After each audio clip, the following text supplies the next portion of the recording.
Yeah, Plug Talk is the best. Only podcast where the host smash the guests.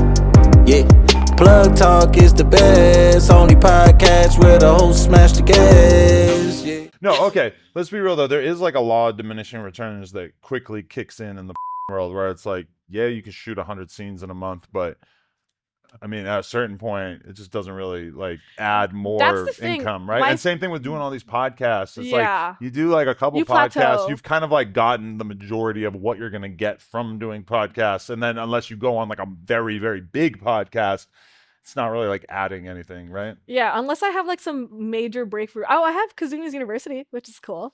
Congratulations. Yeah. Right, it was very well done. Yeah. Thank you. It's still being sold. Yay. It's a course where I teach people how to run their own independently.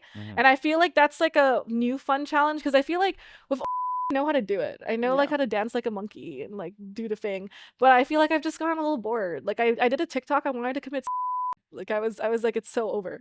What? Okay, I have so many different ways we could go with this, but it feels like you came in the game, and we like for years we referred to you as like a robot that was like created to increase your own sales, and now you've like decided that somehow you don't appreciate that kind of stuff anymore. No, you're I love over it. the hustle. I feel like as soon as you start to see your numbers dip by 10%, you're gonna be like fully back on it. You're probably right. You're like, I feel like if I look at my page and it like if it goes below a certain number, I feel like I'd be like, it's time to dance. Because what if this keeps happening? Yeah. And with your course, I mean, you're obviously also encouraging people to use social media as a platform, right? So it's like you have to tell those people to make the TikToks or reels that you feel that they're soul sucking. TikTok specifically. I like podcasts. And is fun. But as you said, like after a while, it kind of plateaus. Like it's kind of like, okay, like what else can I do in this space? Well, also you two have something very specific in common, which is you've both reached extreme viral heights to the point where it's almost like, oh, there's almost nowhere else to go. Like the Jason Love era was so gigantic that she at a certain point just kind of has to accept like, probably there's not going to be something bigger than that unless I just somehow stumble into the craziest thing ever. And with you, it was a little bit less of like a specific moment, but like some of those early No Jumper clips were just so unbelievably viral, and your blow up was just like very intense. It had great compounding effects because I did it right, and I felt like I'm happy with what I did. I feel like I just want like a new way to feel alive again. Like I want to like, do I do another podcast? Do I like do? You're always doing so many cool projects, and I mean, I'm lucky I get to have a window into your life because you post so much on your story, which I appreciate because I watch all of it. But like you're always doing something that's creative and is not necessarily going to bring back into your OnlyFans, and I really appreciate that you're like. You're doing it for you, you're not just doing it to get another sub. At a point, it's like we just make so much money. I feel like we can just vibe, and I don't have kids, so like now I want to like travel the world and just do like like when I launched that burger, LOL, like what the fuck, like I could just burger? You weren't there for the burger. We weren't available to go, but it looked delicious.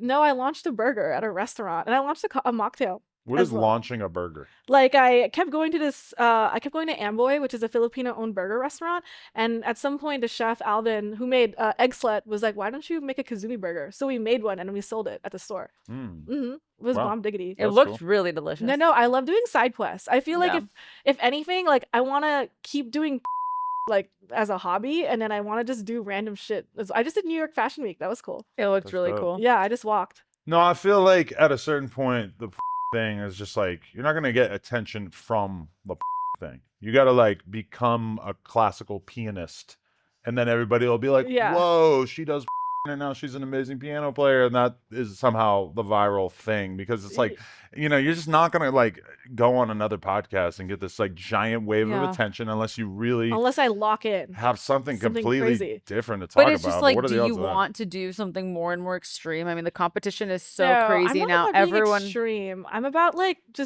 I'm about showing like range. Like I want to like do like Dancing to Stars. Yeah, like I want to do Bear Grylls. Like I'm like peeing in like a desert and I'm surviving for 30 days. Do you think you could do that? I could totally pee in a desert. But aren't these things that like specifically stars probably are not going to be able to do? like mainstream things that I yes, feel like we're, everybody would like to go I on these feel like huge TV shows. Thanks But to us, I will say, thanks to you and me and Lena and like our like generation of people, we're able to like go do so many things. Like especially with OFTV, like kind of push like being pitched to like networks. I feel like it's time for us to like we're cracking in. Like it's there's no limit anymore. I mean, I don't think so. No, you're not going on Dancing with the Stars. It's I just think not, I could. They're not giving those kind of opportunities to stars, or at least they haven't. And it's very hard to imagine why they would want to. The advertisers might flee. Yeah, and that's all they care It might about. not be me, but I think we're like headed towards a generation where there's gonna be a star that's on Dancing with the If Stars. anything, though, all right. I like to do hot ones. I think I could do hot ones. Another one, like You think never I had could a star on. He dated Melissa Stratton. That's kind of dated and then broke up as soon as it became public. I think I could do hot ones. Yeah. In the middle of hot ones, they should say like your mom died, like in the middle, like Wait, what? in the middle of like hot ones. Say your mom. Why? No, I just want to think it'd be a funny reaction. Okay, never Wow. mind. Okay. Yeah. We've been holding on to that one for the a while. worst. Yeah, for sure the worst thing anyone's ever said on this podcast. Okay, but I mean, I just don't think the world is ready for that. And if anything, we had the reaction going to AVN of like a huge percentage of the hottest girls that we met while we were at AVN who are not already established stars. We realized pretty quickly, like, oh, she's not coming on Plug Talk because she either just does girl or she only her boyfriend. Boom. And that kind of made me feel like, oh shit, like this modern era of influencers and content creators for a while we're just starting to really do because it was the best way to monetize, but now they're kind of realizing like, well, if Ruby Rose is making all this money and she's never, shown herself taking a maybe I don't need to do that either. It feels like the generation that's coming up isn't necessarily thinking like, oh yeah, I'm gonna do for real, unless they just actually are that kind of person. They just do it with their boyfriend. But that's so still dilemma is like I'm a real slut. I love and like if I could make money if my lifestyle didn't change and all I could do was make and not do everything else, I would just do but like as you said, like people don't have to do that. Like you don't have to like have like 100 scenes on like to make as much money as Ruby Rose. Like in fact, like less is more. And that's like my eternal dilemma, my biggest sadness. There's a bunch of girls I've looked up on over the years where I just realized like, oh, they don't have anything on and they're like pretty huge on Instagram, but they just patrol make sure they don't have any kind of stuff on there. For us, it's like we have a fair amount of stuff, even though we don't want obviously like our prime content on there. It's impressive that we like all make so much money despite the fact that like I don't know what you're talking about. I don't make any money. Oh yeah, me either. I'm just doing this for the love of the art. I'm doing this for the love of the game. And my own check every month goes to starving babies in Lithuania. Thank you. I don't know if there actually are any starving babies out there. I There's might be getting definitely ripped at least off. one. Yeah, there's at least maybe one or two. There's just one kid. I don't know. Actually, rich as He's not even starving anymore. It's amazing. You know who I really enjoy? Those girls. I feel like I don't want to take credit for it because I mean like I'm not the first girl to but I think like girls in general have amazing PR game. Like Bonnie Blue and Lily Phillips are like on their shit and I love that. You were like the original viral social media girl who was talking about but you just like didn't lean into it as much as they did. And you were really just talking about it and you weren't like going and filming a 50 guy game. Isn't it interesting? Like I never filmed that. Like I was talking about a story that happened to me years ago. Like and everyone, I mean, it did happen, but it's crazy that like I just had to talk about it, and now it's like people have to like 5 bajillion dudes on camera for like be like proof in the magic. To me, the Lily and Bonnie Blue era that we're in right now is kind of like the end of social media marketing in a way where it's just like there's not going to be any more easy tricks after that. And really, in comparison, what you guys went viral for seems so unbelievably easy in comparison to actually the 1,000 dudes. Yeah. Like it's crazy to think like, wow, like 4 years ago, I just talked about it and it changed my life completely. Right. Like I went on a million podcasts. I was able to like retire and just do cool shit. And now like people have to do, I wonder what's next. The Jason Love trick. Amazing. That's not going to work for anybody else unless you're like way more famous than us. Maybe then it would work. It's kind of hard to imagine anyone more famous than us doing it. There is but no one more famous than Little Plug. I mean, but you know what I'm saying? Like that trick, not ever going to work again. The thing, never going to work again.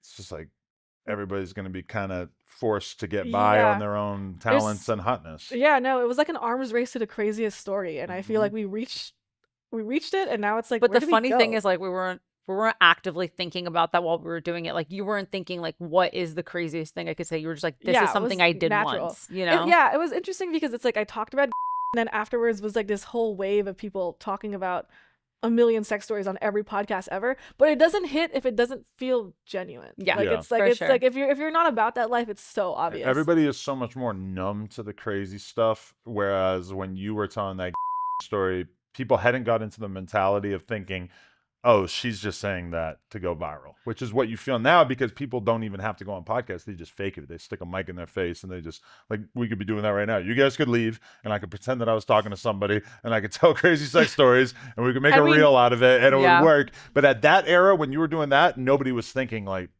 nah, she's full of shit. She never did that. No, it's so crazy to think about. Like, I wouldn't have us take credit, but to think about like how we, like, you know, we like changed the trajectory of like marketing for a lot of people for like probably forever. Some might say you killed it. Yeah. And that'll never be the same. It'll never be the same. We destroyed it. Sorry, I think guys. It's okay. It's like these eras take place and then they go away and then there becomes a new meta. Yeah. What is the new meta? I don't know. But it's like, okay, if it's like girls just need skills.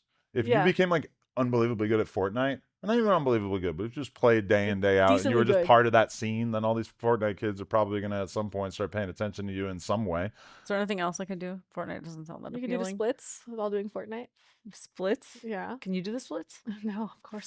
That's why I'm funny. The splits. No, I can't do a split. Did I even need to say that? I don't know, but like hobbies are hard to come by. Like, really? I love hobbies. I love to do. What kind of hobbies do you have? I feel like right now it's going to be something you did like 2 times. I like to explore different subcultures. Like I hung out with juggalos. I became a juggalo for a day. I hung out with furries. I became a furry for a day. You're a tourist. You're not a real juggalo. If you were a real juggalo, then yes, the juggalo community would probably rally around you. I went on stage and you know how like showcasing your butthole is a sign of respect? I shoved a rubber duck up to juggalos. So I became a real juggalo. With lube or what? Spit. Not juffalos. Juffalos are fake juggalos. I became like an inaugurated juggalo. They turned the G to an F? Yeah, it's a juffalo. Fake juffalo. Gang right there. Wow. Juffalo is such a fun word. So you stuffed a rubber chicken up your and then what? You just shit it out? I didn't shit it out. I was actually clean. You left it there? No. I took it out. That's cool that you were clean, but how'd you get it out? Tweaking as you walked. I like love it a lot. Sorry, that was just I just thought about it and I just got excited. Listen, me too. One day I'm gonna do it again.